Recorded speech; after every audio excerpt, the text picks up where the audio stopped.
வணக்கம். நான் உங்கள் மனோ, மக்களோடு நாம் தலைமை ஒருங்கிணைப்பாளர். இப்போ 2 நாளைக்கு முன்னாடி பார்த்தீங்கன்னா நம்மளோட தளத்தில் ஞாபகிரிப்பேட்டையில் போயர் சமுதாய மக்கள் வாழ்ந்த இடம், ஒரு அரசு புறம்போக்கு இடத்தை, அந்த சமுதாயத்தை சேர்ந்த ஒரு தலைவரே ஒரு புறம்போக்கு இடத்தை வித்திருக்காரு அப்படின்றத அந்த மக்கள் சொல்ல கேட்டிருப்போம்.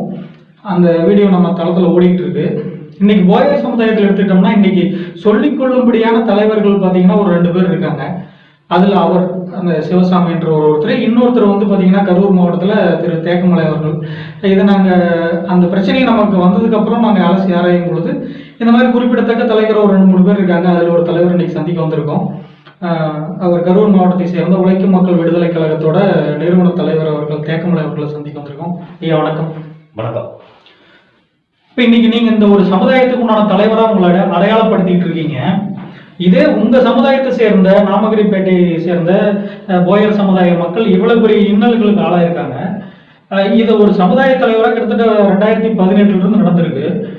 இவ்வளவு நாட்களாக இதை நீங்க கண்டும் காணாம இருக்கீங்களே, இது என்ன காரணம்? உங்க சமுதாய மக்கள் மேல உங்களுக்கு இருக்கிற அக்கறை எப்படி இருக்கு?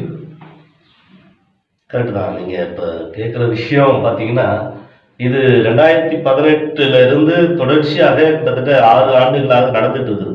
இது ஒரு வருஷமா நடந்து நிறுத்தவில்லை. இன்ன வரைக்கும் அந்த பிரச்சனை அங்க தொடர்ந்து நடந்துட்டு இருக்கு. இதுல குறிப்பா வந்து 2018 இது சம்பந்தமான பிரச்சனைகள் மட்டுமல்ல, இது கிட்டத்தட்ட 40 ஆண்டுகளாக அந்த நாமகிரிப்பேட்டையில இந்த அதாவது வந்து வீர சைவ ஜங்கமத்தினுடைய மடப்புறம்போக்கு இடம். அவங்க அந்த மடப்புறம்போக்கு இடத்துல இவங்க போயர் சமுதாயத்தை சேர்ந்த ஒரு 59 குடும்பங்கள், 67 குடும்பம் வந்து அங்க வீடு கட்டி பரம்பரையா அங்க குடியிருக்கிறாங்க. அவங்க வீட்டு வரி ரசீது இருக்கு, எல்லாமே இருக்கு. இது மடப்புறம்போக்குனால அரசாங்கம் பட்டா கொடுப்பதிலையும் முனைப்பு காட்டல. இன்னொன்னு, இதை வந்து அவங்க கோர்ட் மூலியமாவே அந்த வீரசைவ ஜங்கமம் கோர்ட் மூலியமாவே நடவடிக்கை எடுத்தாங்க. அந்த கோர்ட் மூலியமா நடவடிக்கை எடுத்ததுல அந்த பகுதி மக்கள் அதுல வந்து கவனம் செலுத்தாம விட்டதுதான் அதனுடைய விளைவு. கடைசி கட்டத்துல அந்த வீடுகள் எல்லாம் இடிக்க போறாங்க அப்படிங்கிற தகவல் எங்களுக்கு எல்லாம் வந்தது. அப்போ நாங்க அங்க போயிருந்தோம். நாங்க இங்க கரூர்ல இருந்து வழக்கறிஞர் ரவி. வீடு இடிக்கிற சம்பவம் உங்களுக்கும் தெரியும். வீடு இருக்கிறாங்க அப்படிங்கிற சம்பவம் தெரிஞ்சதுக்கு அப்புறம் தான் நாங்க அங்க வழக்கறிஞர் ரவியை கூட்டிக்கிட்டு, இங்கே கரூர்ல தாசில்தார் ஒருத்தர் முருகன் ஒருத்தர், அவரையும் கூட்டிக்கிட்டு நாங்க இங்க இருந்து போயிருந்தோம். அப்ப போகும் பொழுதுதான் அங்க வந்து அதாவது வந்து வீரபோயர் இளைஞர் பேரவையினுடைய தலைவர் சிவசாமி அவர்கள் வந்து இதுக்கான ஸ்டெப் எடுத்துட்டு இருக்காரு அப்படிங்கிற தகவல் நாங்க அங்க போனதுக்கு அப்புறம் தெரிஞ்சது. அப்புறம் நாங்க மக்களை அங்க சந்திச்சோம். மக்களை சந்திக்கும் போது ஒரு சில விஷயங்கள் என்ன சொன்னாங்கன்னா, இது மாதிரி எங்களுக்கு வந்து வீரபோயர் இளைஞர் பேரவையினுடைய தலைவர் சிவசாமி வந்து பட்டா வாங்கி தருவதாகவும், அதே வந்து அந்த பட்டாவையும் பத்திரமா பதிவு பண்ணி தருவதாகவும் எங்களுக்கு உத்தரவாதம் கொடுத்துருக்காரு. அதனால வீட்டை இடிக்காம நாங்க பார்த்துட்டோம்னு அவர் சொல்லியிருக்காரு. அதனால அவருக்கு பின்னாடி நாங்க போறதுக்கு தயாரா இருக்கோம் அப்படின்னு எங்கள்கிட்ட சொன்னாங்க. மக்களே சொன்னாங்க. அப்ப மக்கள் சொல்லும்போது சரி ரைட், அவருக்காக அந்த சமுதாயத்தின் தலைவரா வந்து அந்த மக்களுக்காக செய்யறாரு அப்படிங்கிறது அந்த மக்கள் சொல்லும் பொழுது நிச்சயமா அந்த இடத்துல நாங்க ஒரு 3-4 மணி நேரம் அந்த வீடு இடிக்காம இருக்கிறதுக்காக போராட்டத்துல நாங்களும் அங்க இருந்தோம். அதுக்கப்புறம் நாங்க வந்துட்டோம். இதுக்கு இடையில அவர் என்ன பண்ணியிருக்காரு, ஒரு 20 நாட்கள் சிவசாமி வந்து அந்த ஊர்லயே தங்கி அவங்கள வந்து பிரெயின் வாஷ் பண்ணியிருக்காருங்கிறத நம்ம சொல்ல முடியும். 20 நாள் அவர் அங்கேயே தங்கிட்டாரு. அவங்க வீட்லயே சாப்பிட்டு அங்கேயே குடியிருக்காரு அந்த சமுதாய மக்கள்கிட்டே. அப்போ ஒரு சமுதாய மக்கள், அவங்க மக்கள் என்ன நினைக்கிறாங்கன்னா, ஒரு தலைவர் நம்ம பிரச்சனைக்காக இங்கே இருந்து அவரு வந்து உண்மையாலுமே இருக்காரு அப்படிங்கிறதுல மக்கள் வந்து அவரை நம்பினாங்க. அப்போ நாங்க சொன்னோம், ஒரு பெரும்போக்கு இடத்தை பட்டா பண்ணி கொடுப்பதற்கு தனிநபருக்கு எந்த அதிகாரமும் கிடையாது. அரசாங்கம் நினைத்தால் மட்டும்தான் அது நடக்கும். அது வந்து ஒருத்தர் வந்து பட்டா வாங்கி தரேன்னு சொல்லி ஏதாவது அமௌண்ட் வாங்கினாங்கன்னு கொடுத்து ஏமாந்துறாருங்கன்னு நாங்க சொல்லிட்டு வந்தோம். ஆனா மக்கள் கேட்கல. அவங்க என்ன நினைச்சாங்கன்னா, இவர் வந்து ஒரு புதிய திட்டத்தை போட்டாங்க. அந்த திட்டத்தினுடைய நோக்கம் என்னன்னா, அங்க எல்லாமே கல் உடைக்கிறவங்க, கட்டட வேலை செய்யறவங்க, சாதாரண கூலி வேலைக்கு போறவங்க, இவங்கள்ட்ட அந்த 20 நாட்கள் அங்க தங்கி ஒவ்வொரு வீட்லயும் சொன்ன விஷயம், நாங்க இந்த இடத்த பத்திரம் பதிவு பண்ணி கொடுத்தோம்னா கரையம் பண்ணி சுத்த கரையம் பண்ணி உங்களுக்கு பத்திரம் கொடுத்தோம்னா நீங்க லோன்ல பேங்க்ல கவர்மெண்ட் பேங்க்ல கூட போய் 5 லட்சம் 10 லட்சம் லோன் வாங்கலாம். நீங்க ஏன் 10 ரூபாய் 20 ரூபாய் வட்டிக்கு வாங்கி நீங்க கஷ்டப்படுறீங்க அப்படிங்கிற விஷயத்த அந்த பகுதி மக்கள்கிட்ட சிவசாமி ஆணித்தரமா உள்ள நுழைய வச்சார். இதுதான் உண்மை. அந்த மக்கள்கிட்ட அவர் பிரமனைஸ் பண்ணிட்டாருங்க. அது ஓகே, அது நாங்க விசாரிச்ச வகையில தெரிஞ்சுக்கிட்டோம். இது எல்லா விஷயமும் தெரிஞ்ச நீங்களும் மறுபடியும் அது அந்த மக்களுக்கு புரிய வைக்கிறதுக்கு உண்டான சூழ்நிலை உருவாக்கல.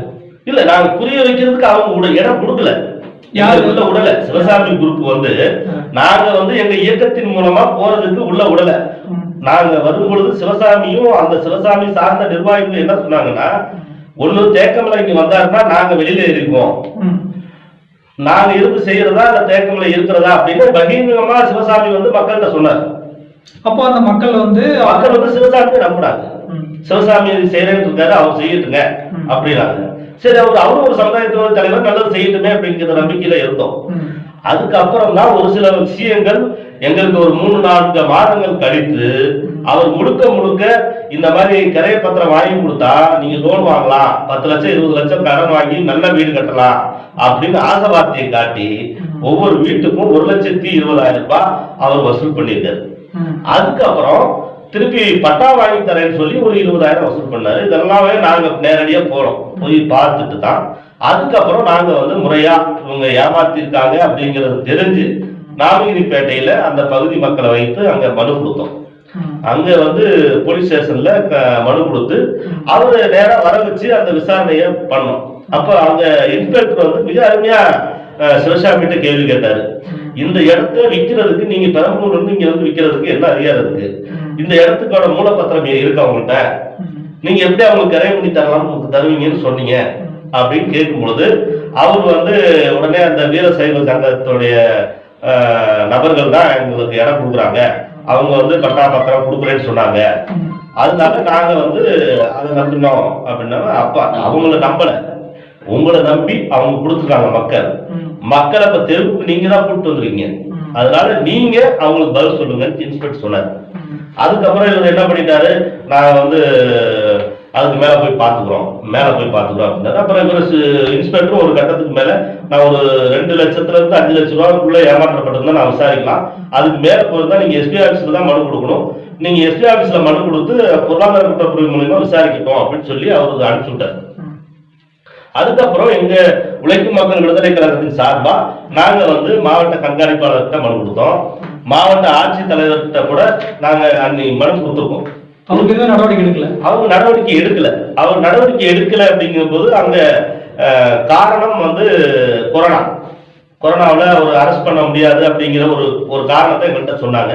இருந்தாலுமே நாங்க 2020 இந்த பாதிக்கப்பட்ட மக்களுக்கு ஒரு நீதி வேணும், அந்த மக்களுக்கு பட்டா வேணும்னு சொல்லி கலெக்டர் ஆபீஸ்க்கு முன்னாடி மிகப்பெரிய பிரம்மாண்டமான ஆர்ப்பாட்டத்தை உழைக்கும் மக்கள் விடுதலை கழகத்தின் சார்பாக நடத்தணும். அங்க மாவட்ட செயலாளர் மாரிமுத்து தலைமையில நான் அந்த ஆர்ப்பாட்டத்தை தொடங்கி நடத்தினோம். அதுக்கப்புறம் எஸ்பி ஆபீஸ்ல விசாரணைக்கு கூப்பிட்டாங்க.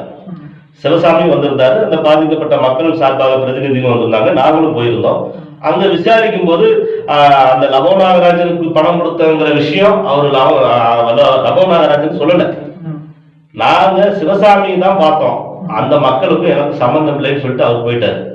இவரு ஏதோ ஆர்ப்பாட்டம் பண்ணுன, மறியல் பண்ணுன, சாப்பிட்டோம், கிடா வெட்டணும் அப்படின்னு சொல்லி ஒரு கணக்கு போட்டுட்டு மீதி இவ்வளவு தருவோம் அப்படின்னு சொல்லிட்டு போனவர் தான். அதுக்கப்புறம் மீதி பணம் தரணும் ஒத்துக்கிட்டாரா? அங்க எஸ்பிஎஸ்ல ஒத்துக்கிட்டாரு. எவ்வளவு தரணும் ஒத்துக்கிட்டாரு? அவரு அதாவது அவருக்கு கூலி 9 லட்சம் ரூபாய், மீதி செஞ்சு கொடுத்தது கூலி 9 லட்சம் ரூபாய் கேட்டுட்டாரு. அப்புறம் மீதி இந்த செலவெல்லாம் போயிட்டு லவோ நாகராஜன் 52 லட்சம் ரூபாய் கொடுத்துருக்கேன், இது போக நான் மீதி இருக்கிற தொகையை நான் கொடுக்குறேன் அப்படின்னு சொன்னாரு. எத்தனை நாள்ல? 1 மாசத்துல 30 நாள்ல கொண்டாந்து கொடுக்குறேன் அப்படின்னு சொல்லிட்டு போனவர் தான். அதுக்கப்புறம் எஸ்பி ஆபீஸ் அவங்களுக்கும் அனுப்பி கொடுக்கல, இந்த மக்களையும் கண்டுக்கல. சரி, அதுக்கப்புறம் நீங்க எதுக்கு ஸ்டெப் எடுத்து ஏதாவது பண்ணிருக்கலாமே? இல்ல, அதுக்கப்புறம் நான் திருப்பியும் அந்த பகுதி மக்கள்கிட்ட நேரா போய் பார்த்து மக்கள்கிட்ட போய் பேசும்பொழுது அது இல்லாமயே அவங்க என்ன பண்ணிருக்காருன்னா, இந்த 1,20,000 ரூபாய் பிளஸ் 20,000 1,40,000 கொடுக்காத நபர்கள், அதை கொடுக்க முடியாத நபர்கள், அன்றாட கூலிக்கு போறவங்க, அவங்களால கொடுக்க முடியாத 12 வீட்டை அவங்க என்ன பண்ணியிருக்காரு, சிவசாமியை ஏற விட்டுருக்காரு. அது பார்த்தேங்க, நான் நேர்ல போய் நான் தான் ஏற விட்டுருக்காரு. அது வந்து ஆதாரமா அவங்ககிட்ட 3 லட்சம் ரூபாய் பணம் வாங்கிட்டு கூட அந்த பணத்தையும் இவர் எடுத்து போயிட்டதா தான் மக்கள் சொல்றாங்க.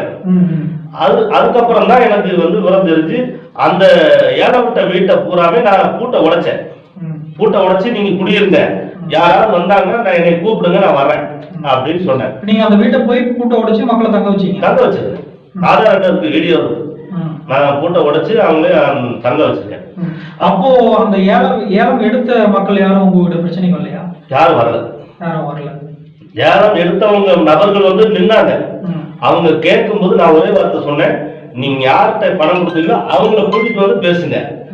இது பாதிக்கப்பட்ட மக்கள்கிட்ட நீங்க பணம் வாங்கல, நீங்க யாருக்கிட்ட கொடுத்தீங்க, சிவசாமி கிட்ட கொடுத்தீங்க, சிவசாமி கிட்ட போய் வாங்கிக்கீங்க, வீட்டுக்கு வர்ற வேலை வச்சுக்காதீங்க அப்படின்னு சொல்லிட்டு அவங்களும் அமைதியா போயிட்டாங்க. இந்த நெருக்கடியில இன்ன வரைக்கும் அந்த பிரச்சனை ஓடிட்டு இருக்கு. இது என்னன்னா, ஒரு சமுதாய தலைவர்களே இன்னொரு சமுதாய தலைவர் அவங்கள பிரச்சனையில இப்படி காட்டி கொடுக்குறீங்க, அவங்கள வந்து இப்படி தப்பா நீங்க கொண்டு போறீங்க அப்படின்னு ஒரு சில பெரியவங்க எல்லாம் அழுத்தம் கொடுத்து அதை வந்து உங்களுக்கு அழுத்தம் கொடுத்தா சொல்றீங்க இல்லையா? அவங்களுக்கு ஒரு கேள்வி, இப்போ 60 குடும்பம் பெருசு இல்ல, ஒரு சமுதாய தலைவர் பாதிக்கப்படுறதுதான் பெருசா அவங்களுக்கு அப்படின்னு பாக்குறாங்க. நானும் அதை பார்க்கல. நான் இன்ன வரைக்கும் அதுக்காக போராடிட்டு தான் இருக்கேன். இன்ன வரைக்கும் அவங்களுக்கு அந்த வீட்டுக்கு பட்டா கிடைக்கிறதுக்கான முயற்சிகள் தொடர்ச்சி நான் எடுத்துட்டு தான் இருக்கேன். நான் அவங்க பணம் எப்படி அதை கட்ட சொல்லுவாங்களோ, இப்ப சமீபத்துல கூட எனக்கு லவ நாகராஜன் மூலியமா எனக்கு தகவல் வந்தது. என்னன்னா, இப்ப அந்த லவ நாகராஜனும் ராஜேந்திரனும் 2 பேருமே வந்து அந்த வீரசைவ சங்கத்தினுடைய தலைவரா இல்லாம விலகிட்டாங்க.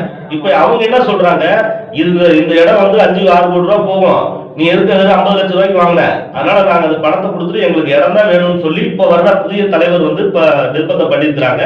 திருப்பி அந்த பிரச்சனை ஒரு வாரத்துல அங்க ஸ்டார்ட் ஆக போகுது. இல்ல அது பாத்தேங்க, நாங்களும் பேசணும். அதனால நாங்க எங்க உழைக்கும் மக்கள் விடுதலை கழகம், போயநாயக்கர் இளைஞர் பேரவை 2ம் களத்துல இறங்கி அவங்களுக்காக சப்போர்ட் பண்ணோம்.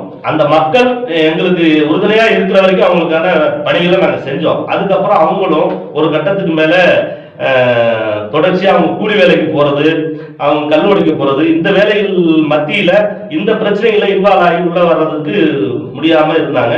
இதுக்கிடையில பல நிறுவனங்கள் கூட நம்மள்கிட்ட செய்தி தொடர்பாளர்கள் மற்றவங்க எல்லாம் சொல்லி கூட அவங்களுக்கு அந்த பணத்தை ஏமாத்திட்டு போன சிவசாமி இதுவரைக்கும் எந்த ஒரு செய்தித்தாள்லயோ ஊடகத்திலயோ ஏன் இதனால வரைக்கும் வரல? என்ன காரணம்? இவ்வளவு பெரிய ஒரு சம்பவம் நடந்திருக்கு. நம்ம ஆர்ப்பாட்டம் பண்ணும் பொழுது ஆர்ப்பாட்டத்துல ராஜ்நிஷ், ஜெயா டிவி இதெல்லாமே வந்து ஒளிபரப்புனாங்க. இது மாதிரி கோடிக்கணக்குல வந்து சிவசாமி ஏமாத்திட்டு போயிருக்காரு, அந்த பாதிக்கப்பட்ட மக்களுக்கு அவங்க இந்த அமைப்புகள் ஆர்ப்பாட்டம் பண்ணாங்க அப்படிங்கிறதுலாம் பேப்பர் நியூஸ்ல வந்திருக்கு. செய்திலையும் நடவடிக்கை இல்லை. அதிகாரிகள் வந்து நடவடிக்கை எடுக்கல. அந்த நடவடிக்கை எடுக்காததுக்கு காரணமும் அந்த மக்களும் நான் சொல்லுவேன். ஏன்னா அந்த மக்கள் பாதிக்கப்பட்ட 59 குடும்பங்களும் களத்துல இறங்கினாதான் நம்ம அவங்களுக்கு கூட இருந்து பண்ண முடியும்.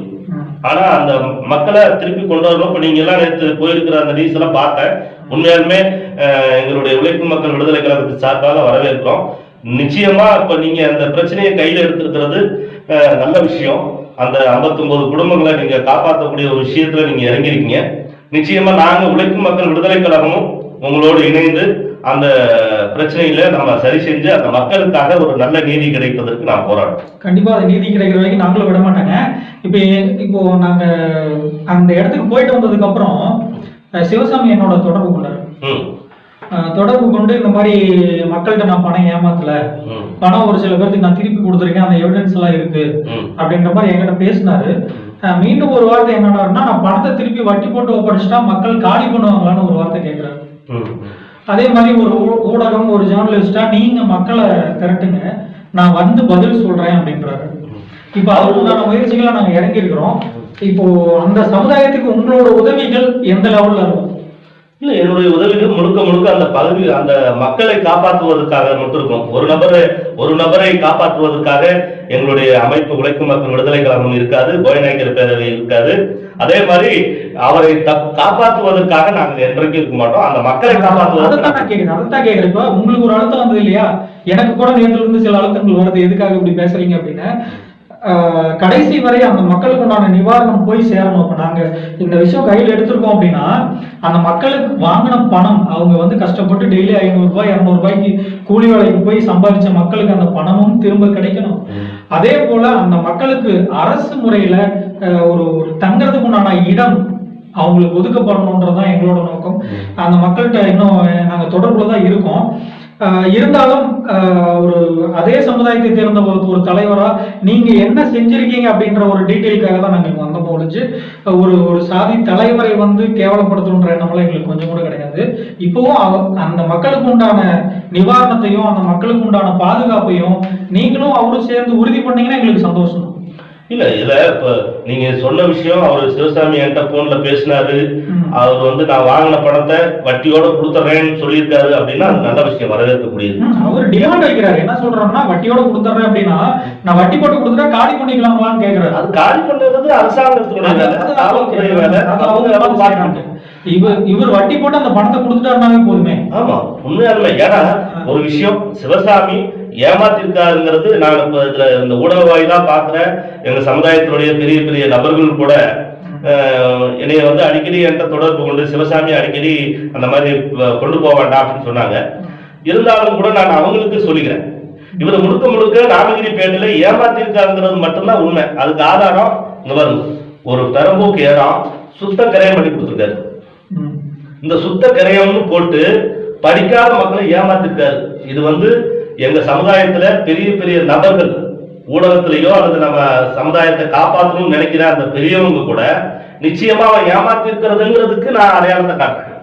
இது சுத்த கரையம் அப்படின்னு ஒரு பத்திரத்தை நோட்டரி பப்ளிக்ல போட்டு இது வந்து ஒவ்வொரு வீட்லயும் கொடுத்துருக்காரு, இப்படி ஏமாத்தி இருக்காரு அப்படிங்கிறத நான் சொல்றேன். இன்னொன்னு ஆதாரம் இங்க பாருங்க, அவருடைய அமைப்பு வீரபோயர் இளைஞர் பேரவைகளுடைய அமைப்புல லெட்டர் பேட்ல நான் பத்திரம் பதிவு செய்வதற்காக முன்பணமாக 50,000 வாங்கியிருந்தேன், மீதி வந்து 70,000 கொடுக்கணும்னு சொல்லி எழுதி அவர் கையெழுத்து கொடுத்திருக்காரு. இந்த பேப்பர் இருக்கு. இத்தனையும் அவர் தவறு செஞ்சிருக்கிறத உண்மையை நாங்க அடையாளப்படுத்துறோம். ஆனா இவரை வந்து தண்டிக்கிறதுக்கு இந்த அதிகாரியும் கிடையாது, இந்த சமுதாயத்துல இருக்கிற பெரியவங்க தண்டிக்கிறது அரசு முடிவு பண்ணிட்டீங்க. நமக்கு அந்த மக்களுக்கு உண்டான நிவாரணமும் பிளஸ் அந்த மக்கள் நிரந்தரமா குடியேற ஒரு இடமும் தேவை. நிச்சயமா அதுக்குண்டான முயற்சிகளை எங்களோட மக்களோட இயக்கம் கண்டிப்பா எடுக்கும். அதுக்கு உங்களோட உறுதுணையும் இருக்கும். உங்க சமுதாயத்தை சேர்ந்த தலைவர்களையும் தயவு செஞ்சு ஒருங்கிணைஞ்சு வர சொல்லுங்க. நம்மளோட டார்கெட் சிவசாமி அவர்கள் கிடையாது, அதை ஒண்ணு தெளிவுபடுத்திங்க. ஆமா, நம்மளோட டார்கெட் அந்த மக்களுக்கு உண்டான நீதி கிடைக்கும். அதுக்கு மட்டுமே நம்மளோட போராட்டம் தொடரும். மீண்டும் சந்திப்போம். இதே சமுதாயத்தில் இன்னும் தலைவர்கள், அந்த சமுதாய பற்றுள்ள தலைவர்களை மீண்டும் சந்திப்போம். நன்றி, வணக்கம். நன்றி.